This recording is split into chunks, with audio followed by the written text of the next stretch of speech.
ओम गंगणपते नमः। श्री भागवत गीता जी 11वां अध्याय महात्म्य। श्री महादेव जी कहते हैं, हे प्रिय, श्री गीता जी के वर्णन से संबंध रखने वाली कथा एवं विश्वरूप अध्याय के पावन महात्म्य को श्रवण करो। विशाल नेत्रों वाली पार्वती, इस अध्याय के महात्म्य का पूरा पूरा वर्णन नहीं किया जा सकता। इसके संबंध में सहस्त्रों कथाएं हैं। उनमें से एक यहाँ कही गई है। प्रणीता नदी के तट पर मेघंकर नाम से विख्यात एक बहुत बड़ा नगर है। उसके प्राकार और गोपुर बहुत ऊंचे हैं। वहां बड़ी बड़ी विश्रामशालाएं हैं जिनमें सोने के खंभे शोभा दे रहे हैं।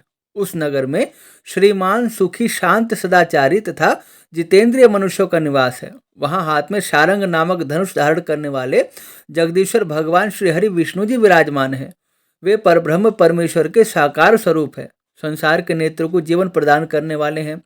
उनका गौरवपूर्ण श्री विग्रह भगवती श्री लक्ष्मी जी के नेत्र कमलों द्वारा पूजित होता है। भगवान की वह झांकी वामन अवतार की है। मेघ के समान उनका श्याम वर्ण तथा कोमल आकृति है। वक्षः स्थल पर श्री वत्स का चिन्ह शोभा पाता है। वे कमल और वनमाला से विभूषित है। अनेक प्रकार के आभूषणों से सुशोभित हो भगवान वामन रत्नयुक्त समुद्र के सदृश जान पड़ते हैं। पीताम्बर से उनके श्याम विग्रह की कांति ऐसी प्रतीत होती है मानो चमकती हुई बिजली से घिरा हुआ मेघ शोभा पा रहा हो। उन भगवान वामन का दर्शन करके जीव जन्म एवं संसार के बंधन से मुक्त हो जाता है। उस नगर में मेखला नामक महान तीर्थ है जिसमें स्नान करके मनुष्य शाश्वत वैकुंठ धाम को प्राप्त होता है। वहां जगत के स्वामी करुणा सागर भगवान नरसिंह का दर्शन करने से मनुष्य 7 जन्मों के किए हुए घोर पाप से छुटकारा पा जाता है। जो मनुष्य मेखला में श्री गणेश जी का दर्शन करता है वह सदा दुस्तर विघ्नों के भी पार हो जाता है। उसी मेघंकर नामक नगर में कोई श्रेष्ठ ब्राह्मण रहते थे जो ब्रह्मचर्य परायण, ममता और अहंकार से रहित, वेद और शास्त्रों में प्रवीण, जितेंद्रिय तथा भगवान वासुदेव के शरणागत थे। उनका नाम सुनंद था। प्रिय, वे शारंग धनुष धारण करने वाले भगवान के पास श्री गीता जी के 11वें अध्याय विश्वरूप दर्शन योग का पाठ किया करते थे। उस अध्याय के प्रभाव से उन्हें ब्रह्म ज्ञान की प्राप्ति हो गई थी। परमानंद संदेह से पूर्ण उत्तम ज्ञानमय समाधि के द्वारा इंद्रियों के अंतर्मुख हो जाने के कारण वे निश्चल स्थिति को प्राप्त हो गए थे और सदा जीवन मुक्त योग के स्थिति में रहते थे। एक समय जब बृहस्पति सिंह राशि पर स्थित थे, महायोगी सुनंद ने गोदावरी तीर्थ की यात्रा आरंभ की। वे क्रमशः विरज तीर्थ, तारा तीर्थ, कपिला संगम, अष्ट तीर्थ, कपिला द्वार, नरसिंह वन, अंबिकापुरी तथा करस्थानपुर आदि क्षेत्रों में स्नान और दर्शन करते हुए विवाह मंडप नामक नगर में गए। वहां उन्होंने प्रत्येक घर में जाकर अपने ठहरने के लिए स्थान मांगा, परंतु कहीं भी उन्हें स्थान नहीं मिला। अंत में गांव के मुखिया ने उन्हें एक बहुत बड़ी धर्मशाला दिखा दी। ब्राह्मण ने साथियों सहित उसके भीतर जाकर रात में निवास किया। सवेरा होने पर उन्होंने अपने को तो धर्मशाला के बाहर पाया, किंतु उनके और साथी नहीं दिखाई दिए। वे उन्हें खोजने के लिए चले। इतने में ग्रामपाल यानी गांव के मुखिया से उनकी भेंट हो गई। ग्रामपाल ने कहा, मुनिश्रेष्ठ, तुम सब प्रकार से दीर्घायु जान पड़ते हो। सौभाग्यशाली तथा पुण्यवान पुरुषों में तुम सबसे पवित्र हो। तुम्हारे भीतर कोई लोकोत्तर प्रभाव विद्यमान है। तुम्हारे साथी कहाँ गए और कैसे इस भवन से तुम बाहर हुए, इसका पता लगाओ।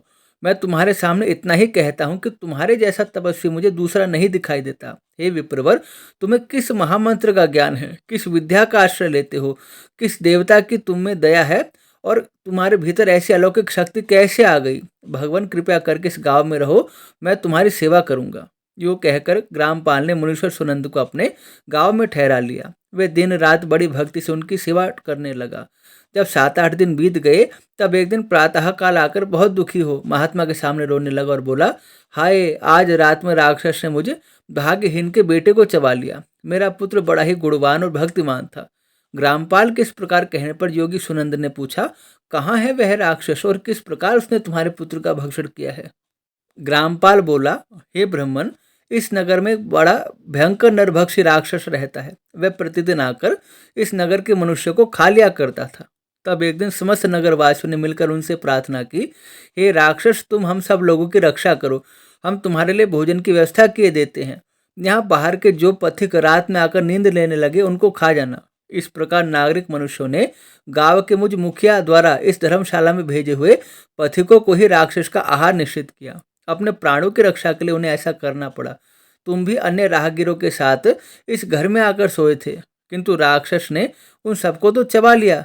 केवल तुमको ही छोड़ दिया। ये ब्राह्मण श्रेष्ठ, तुम में ऐसा क्या प्रभाव है, इस बात को तुम ही जानते हो। इस समय मेरे पुत्र का एक मित्र आया था, किंतु मैं उसे पहचान न सका। वह मेरे पुत्र को बहुत ही अधिक प्रिय था, किंतु अन्य लोगों के साथ मैंने उसे भी उसी धर्मशाला में भेज दिया। मेरे पुत्र ने जब सुना कि मेरा मित्र भी उसमें प्रवेश कर गया है, तब वह उसे वहां से ले आने के लिए गया, परंतु राक्षस ने उसे भी खा लिया। आज सवेरे मैंने बहुत दुखी होकर उस पिशाच से पूछा, हो दुष्टात्मन, तूने रात में मेरे पुत्र को भी खा लिया। तुम्हारे पेट में पड़ा हुआ मेरा पुत्र जिससे जीवित हो सके, ऐसा कोई उपाय यदि हो तो बताओ। राक्षस ने कहा, ग्रामपाल, धर्मशाला के भीतर घुसे हुए तुम्हारे पुत्र को ना जानने के कारण मैंने भक्षण किया है। अन्य पथिकों के साथ तुम्हारा पुत्र भी अनजाने में ही मेरा ग्रास बन गया है। वह मेरे उदर में जिस प्रकार जीवित और रक्षित रह सकता है, यह उपाय तो स्वयं विधाता ने ही कर दिया है। जो ब्राह्मण सदा श्री गीता जी के 11वें अध्याय का पाठ करता हो, उसके प्रभाव से मेरी मुक्ति होगी और मरे हुए लोगों को पुनः जीवन प्राप्त होगा। यहाँ कोई ब्राह्मण रहते हैं जिनको मैंने एक दिन धर्मशाला से बाहर कर दिया था। वे निरंतर श्री गीता जी के 11वें अध्याय का जाप किया करते हैं। इस अध्याय के मंत्र से 7 बार अभिमंत्रित करके यदि वे मेरे ऊपर जल का छिटा दे तो निसंदेह मेरा श्राप से उद्धार हो जाएगा। इस प्रकार उस राक्षस का संदेश पाकर मैं तुम्हारे निकट आया हूँ। ब्राह्मण ने पूछा, ग्रामपाल, जो रात में सोए हुए मनुष्यों को खाता है, वह पापी किस पाप से राक्षस हुआ है? ग्रामपाल बोला, हे ब्राह्मण, पहले इस गांव में कोई पुरुष रहता था। एक दिन वह अगहनी के खेतों की क्यारियों की रक्षा में लगा हुआ था। वहां से थोड़ी ही दूर पर एक बड़ा गिद्ध किसी राही को मारकर खा रहा था। उसी समय एक तपस्वी कहीं से आ निकले, जो उस राही को बचाने के लिए दूर से ही दया दिखाते आ रहे थे। गिद्ध उस राही को खाकर आकाश में उड़ गया। तब तपस्वी ने कुपित होकर उस किसान से कहा, ओ दुष्ट, तुझे धिक्कार है, तू बड़ा ही कठोर और निर्दयी है। दूसरों की रक्षा से मुंह मोड़कर केवल पेट पालने के धंधे में लगा है। तेरा जीवन तो नष्ट प्राय है। अरे जो चोर, दाढ़ वाले जीव, सर्प, शत्रु, अग्नि, विष, जल, गिद्ध, राक्षस, भूत तथा बेताल आदि के द्वारा घायल हुए मनुष्यों की शक्ति होते हुए भी उपेक्षा करता है, वह उनके वध का फल पाता है। जो शक्तिशाली होकर भी चोर आदि के चंगुल में फंसे हुए ब्राह्मण को छुड़ाने की चेष्टा नहीं करता, वह घोर नरक में पड़ता है और पुनः भेड़िए की योनि में जन्म लेता है। जो वन में मारे जाते हुए तथा गिद्ध और व्याघ्र की दृष्टि में पड़े हुए जीव की रक्षा के लिए छोड़ो छोड़ो की पुकार करता है, वह परम गति को प्राप्त होता है। जो मनुष्य गौ माता की रक्षा के लिए व्याघ्र, डाकू, चोर तथा दुष्ट राजाओं के हाथ से मारे जाते हैं, वे भगवान विष्णु के उस परम पद को प्राप्त होते हैं जो योगियों के लिए भी दुर्लभ है। सहस्त्र अश्वमेध और 100 वाजपेयी यज्ञ मिलकर शरणागत रक्षा की 16वीं कला के बराबर भी नहीं हो सकते। दीन तथा भयभीत जीव की उपेक्षा करने से पुण्यवान पुरुष भी समय आने पर कुंभपाक नामक नरक में पकाया जाता है। तूने दुष्ट गिद्ध के द्वारा खाए जाते हुए पुरुष को देखकर भी उसे बचाने में समर्थ होते हुए भी उसकी रक्षा नहीं की। इसे तू निर्दयी जान पड़ता है, अतः तू राक्षस हो जा। तब वह हलवाहा बोला, हे महात्मन, मैं यहाँ उपस्थित अवश्य था, किंतु मेरे नेत्र बहुत देर से खेत की रक्षा में लगे थे, अतः पास होने पर भी गिद्ध के द्वारा मारे जाते हुए उस मनुष्य को मैं नहीं जान सका। अतः मुझ दीन पर कृपा करे, मैं निर्दोष हूँ। तब तपस्वी ब्राह्मण ने कहा, जो प्रतिदिन श्री गीता जी के 11वें अध्याय का जप करता है, उस मनुष्य के द्वारा अभिमंत्रित जल जब तुम्हारे मस्तक पर पड़ेगा, उस समय तुम्हें श्राप से छुटकारा मिल जाएगा। यो कहकर तपस्वी ब्राह्मण चले गए और वह राक्षस हो गया। अतः ब्राह्मण श्रेष्ठ, तुम चलो और 11वें अध्याय के जल से अभिमंत्रित करके उस राक्षस के मस्तक पर उसे छिड़क दो। ग्रामपाल की यह सारी प्रार्थना सुनकर ब्राह्मण का हृदय करुणा से भर गया। वे बहुत अच्छा कहकर उसके साथ राक्षस के निकट गए। वे ब्राह्मण योगी थे। उन्होंने विश्वरूप दर्शन नामक 11वें अध्याय के जल से अभिमंत्रित करके उस राक्षस के मस्तक पर उसे डाला। गीता जी के अध्याय के प्रभाव से श्राप से मुक्त हो गया। उसने राक्षस देह का परित्याग करके चतुर्भुज रूप धारण कर लिया तथा उसने जिन सहस्त्रों पथिकों का, मनुष्यों का भक्षण किया था, वे भी शंख चक्र गदा धारण किए हुए चतुर्भुज रूप हो गए। तत्पश्चात वे सभी विमान पर आरूढ़ हुए। इतने में ही ग्रामपाल ने राक्षस से कहा, निशाचर, मेरा पुत्र कौन है, उसे दिखाओ।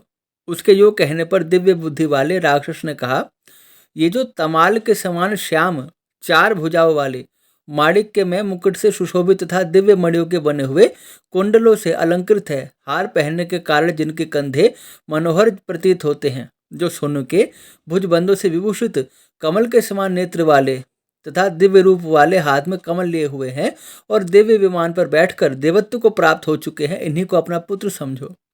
यह सुनकर ग्रामपाल ने उसी रूप में अपने पुत्र को देखा और उसे अपने घर ले जाना चाहा। यह देखकर उसका पुत्र हंस पड़ा और इस प्रकार कहने लगा। पुत्र बोला, ग्रामपाल, कई बार तुम भी मेरे पुत्र हो चुके हो।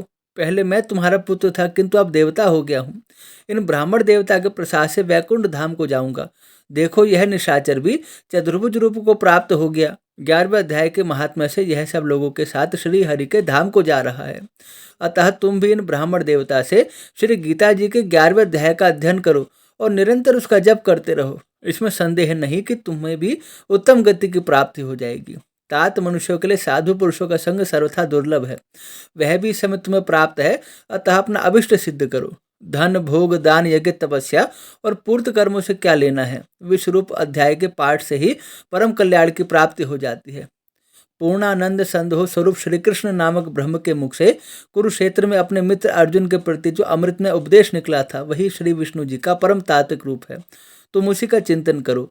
यह मोक्ष के लिए परम प्रसिद्ध रसायन है। संसार के भय से डरे हुए मनुष्यों की आदि व्याधि का विनाशक तथा अनेक जन्म के दुखों का नाश करने वाला है। मैं उसके सिवा दूसरे किसी साधन को नहीं देखता, अतः उसी का अभ्यास करो। श्री महादेव जी कहते हैं, यो कहकर वे सबके साथ श्री विष्णु जी के परम धाम को चला गया। तब ग्रामपाल ने ब्राह्मण के मुख से उस अध्याय को पढ़ा। फिर वे दोनों ही उसके महात्म्य से विष्णु धाम को चले गए। हे देवी पार्वती, इस प्रकार मैंने तुम्हें 11वें अध्याय की महात्म्य कथा सुनाई है। इसके श्रवण मात्र से महान पातकों का नाश हो जाता है। जिनके पितृ पूर्वज अधोगति को प्राप्त हुए हैं, उन्हें देवत्व की प्राप्ति हो जाती है। जिनकी संतान की संबंधित कोई समस्या है, उन्हें संतान की प्राप्ति हो जाती है। धन चाहने वाले को धन, विद्या चाहने वाले को विद्या तथा जो भगवान की भक्ति चाहते हैं, उन्हें भगवान में भक्ति की प्राप्ति हो जाती है। इस महात्म्य के श्रवण मात्र से मनुष्य संपूर्ण दुखों से और पाप कर्म से मुक्त होकर अंतकाल में श्री हरि के लोक को प्राप्त हो जाता है। अतः भक्ति पूर्वक निरंतर इसका श्रवण करना चाहिए। इस प्रकार श्री भागवत गीता जी के 11वें अध्याय का महात्म्य संपूर्ण हुआ। श्री राधे कृष्ण, श्री राधे कृष्ण, श्री राधे कृष्ण। आशा करता हूँ आप सभी को श्री ठाकुर जी की कथा पसंद आएगी।